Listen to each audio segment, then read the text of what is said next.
আছে আশ্ৰমে কপাছে তাতে পখিলন্ত দেখন শ্ৰমিকী পদ্মাসন কৰি বায়ু মন নিৰুধিয়া আছে ধ্যান ধৰি মহাসন্ত চিত্ৰ যাউল জতা ভাৰ মিলি গইল সমাধি চিন দিলয় অহংকাৰ হে ৰাম ভৈল ব্ৰহ্মময় নাহি গাঁৱত আছে তন সোধা তোৰ গয়া ৰাজা বুলিলা বচন শুকাই উঠ কণ্ঠ মুখ কৰ জলদান দুনাই দুনাই মাতন্তনে দন্ত সমিধান তৃষ্ণাই পীড়িত নিপখুজি না পাই পানী কৰিলন্ত কুপচমি ককমহামানী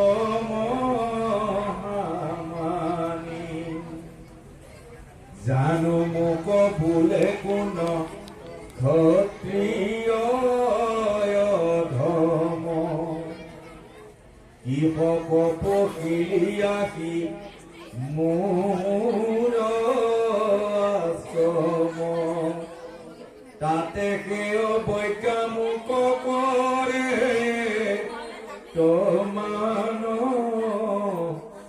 আখি মুদি বহি ধৰি আছে নিশা ধ্যান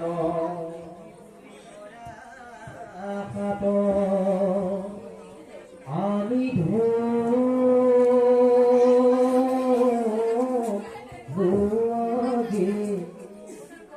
ইহুদি কর ঘর তোয়া বিনাম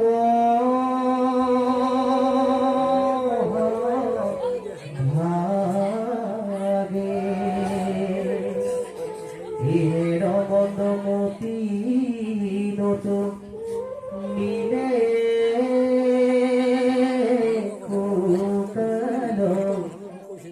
হস্তিনাপুর পাশে গইলাম পাল এই ভূমি করতনয়তে যোশী শ্রী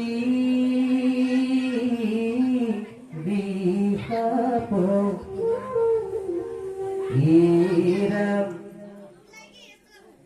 ঋষি পুত্ৰ সবে খেলি খেলাও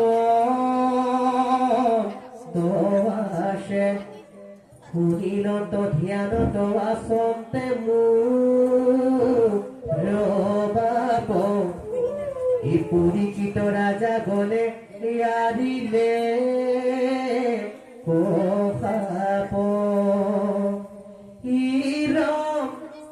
ধম কম্পে যাজল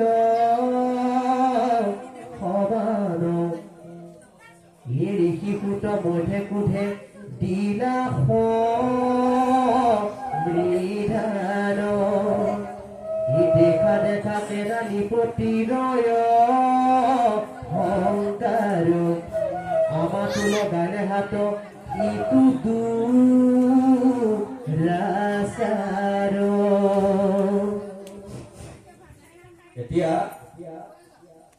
পৰীক্ষিতে ৰাজাৰ ওপৰত যি ব্ৰহ্মসাপ এই সাপৰ সম্পৰ্কত ইয়াত কৈছে যে কলিক নিগ্ৰহ কৰি কলিক 5টা ঠাই দিলে 4টা ঠাই নিজে দিছিল কলিয়ে এটা বিচাৰি ল'লে আৰু সেইটোৱেই হ'ল সোণত সুবৰ্ণত।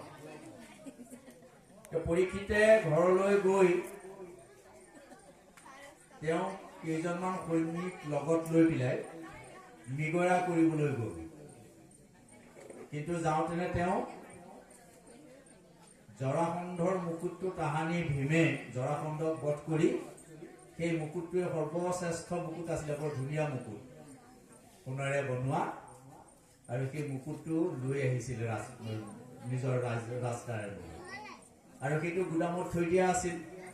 পিছত যেতিয়া পৰীক্ষিত ৰজা হ'ল, এদিন ভঁৰাল খুলি উঠিলে দেখিলে যে এইটো এটা বৰ ধুনীয়া মুকুট আছে দেখোন গোটেই সোণৰ। গতিকে তাকে আনি চাফ চিকুণ কৰি পেলাই সেই মুকুটটোকেই পৰীক্ষিতে পিন্ধিবলৈ আৰম্ভ কৰিলে।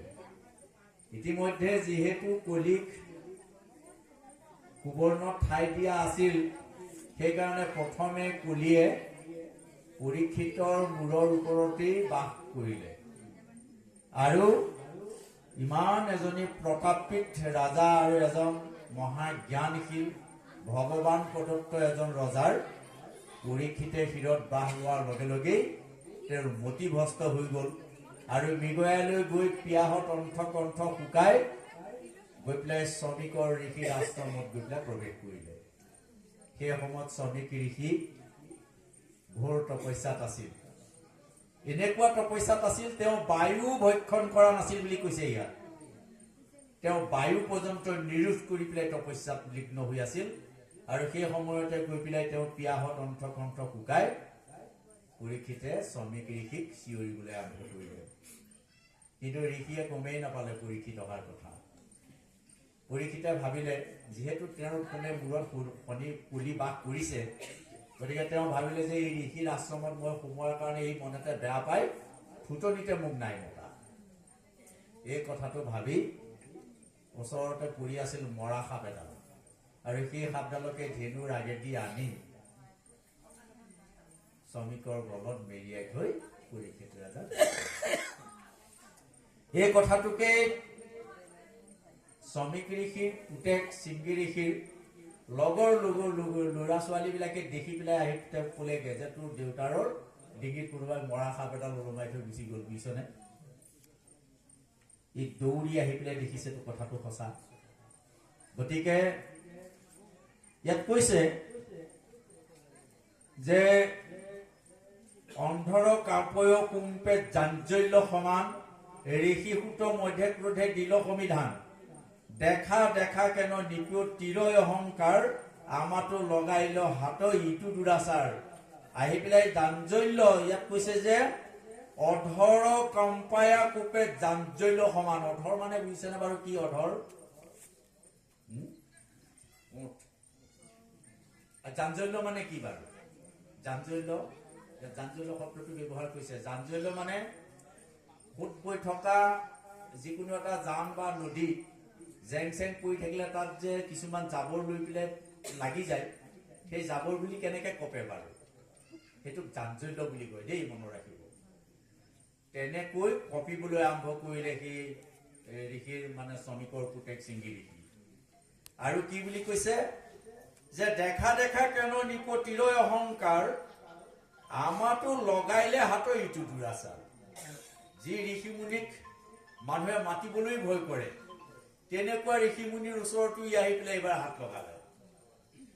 এইটো কৰিলে খং। তাৰপিছত কি ক'লে শুনক।